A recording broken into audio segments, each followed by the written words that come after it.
RS brothers లో ఆషాఢం KG sale మళ్ళీ మొదలైంది. మరెన్నో క్రేజీ ఆఫర్స్ ఖైదీ చేయండి RS brothers.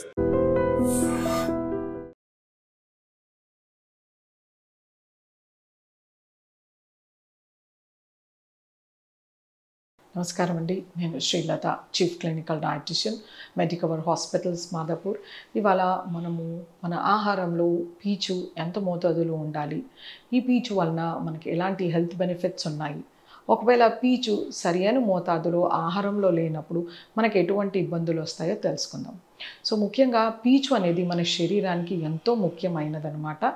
So first health benefit ఏంటంటే, ఈ పీచు మన ఇంటెస్టైన్లో ఉండే గుడ్ బ్యాక్టీరియా, మన యూస్ఫుల్ బ్యాక్టీరియా ఏదైతే మనకు చాలా మేలు చేస్తుందో అలాంటి బ్యాక్టీరియాకి ఆహారంగా పనిచేస్తుంది అనమాట.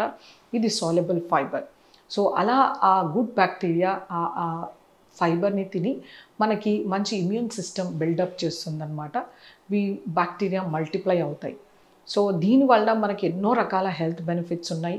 ప్రపంచంలో చాలా చోట్ల దీనిపైన రీసెర్చ్ జరుగుతుందన్నమాట.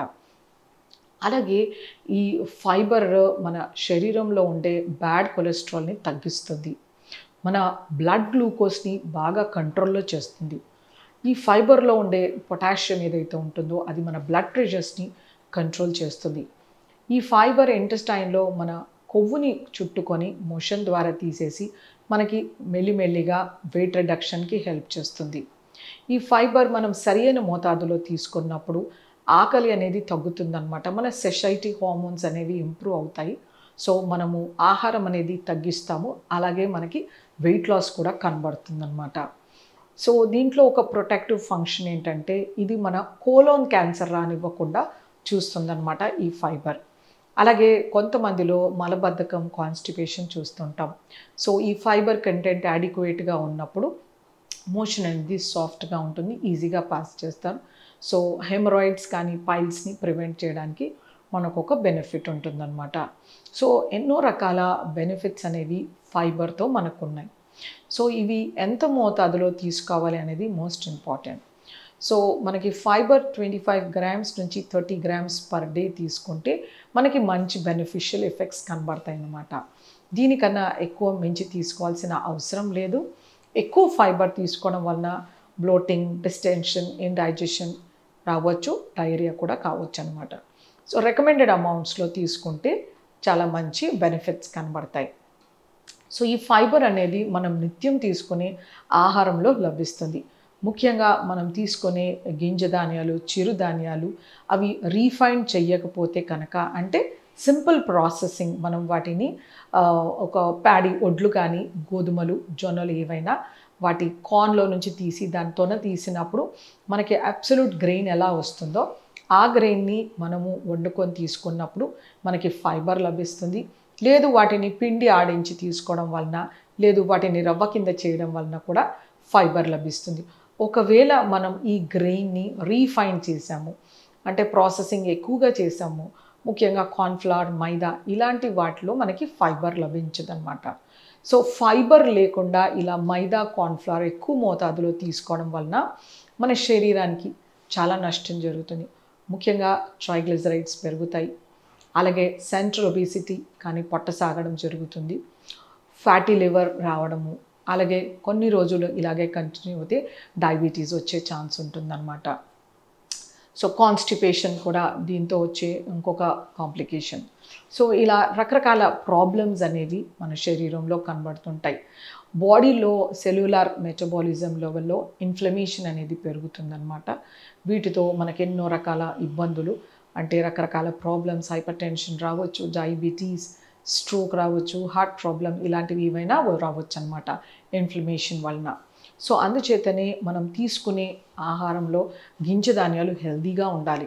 అలాగే పప్పు దినుసుల్లో ఎక్కువగా మొలకలు కానీ, గుగ్గిళ్ళు కానీ ఇలాంటివి తీసుకోవాలి. శనగలు, పెసర్లు, బొబ్బర్లు, అలసందలు, రాజ్మా, సోయాబీన్స్, డబల్ బీన్స్ ఇలాంటివి ఉడికించి తీసుకోవడం కానీ, వీటిని కూర చేయడం కానీ చేస్తే ఫైబర్ లభిస్తుంది. అలాగే మనం తీసుకునే ఆకుకూరలు, కూరగాయల్లో సమృద్ధిగా లభిస్తుంది. వీటిని నీట్గా తోలు తీసేసేయడం, వాటిపైన తొన తీసేసేయడం అలా చేయడం వల్ల ఫైబర్ పోతుందన్నమాట. ఇంతకుముందు మనము బీరకాయ తొక్కలు పచ్చడి చేసేవాళ్ళు, అలాగే సొరకాయ తొక్కలు పచ్చడి చేసేవాళ్ళు. సో ఇలాంటి వాటిలో మనకు మంచి ఇన్సాల్యుబుల్ ఫైబర్ లభిస్తుంది. సో వీటిని మనము ట్రెడిషనల్ ఫుడ్ ఐటమ్స్ని కంటిన్యూ చేయాలి. బ్రేక్ఫాస్ట్లో మనం కూరగాయ చట్నీ, ఆకుకూర చట్నీ వాడడం వలన మంచి ఫైబర్ అనేది లభిస్తుంది అనమాట. ప్రతి మీల్లో పచ్చికూరల సాలడ్ కానీ, స్టీమ్ సాలడ్ కానీ, కూరగాయలు ఉడికించిన సూప్ కానీ, కూరగాయలని సాంబార్ రూపంలో చేసుకోవడం కానీ, ఆకుకూర పప్పు కానీ, కూరగాయ పప్పులు లేదా కూరలాగా వండడం కానీ చేయడం వలన మనకు మంచి ఫైబర్ అనేది లభిస్తుందన్నమాట. పిల్లల్లో కూడా చాలా చిన్న వయసు నుండి మనము ఇలాంటి ఆహారపు అలవాట్లు చేయడం, పిల్లలకి ఇడ్లీ దోశలో క్యారెట్ తురిమేసి వేయడము, లేకపోతే పాలకూర గుజ్జు కలిపి చపాతీ పిండి, దోశ పిండి, ఇడ్లీ పిండిలో వేయడము, ఇలాంటివి చేయడం వలన మనకి పిల్లల్లో కూడా ఆహారంలో మంచి అలవాట్లు నేర్చుకుంటారు. అలాగే కొన్ని రకాల గింజల్లోనూ అంటే ఫ్లాక్స్ సీడ్స్ కానీ, చియా సీడ్స్ కానీ, తర్వాత నైగర్ సీడ్స్ ఆర్ గడ్డి నువ్వులు కానీ, వెర్రి నువ్వులు అంటారు. సో వీటిల్లో కూడా మంచి ఫైబర్ లభిస్తుందన్నమాట.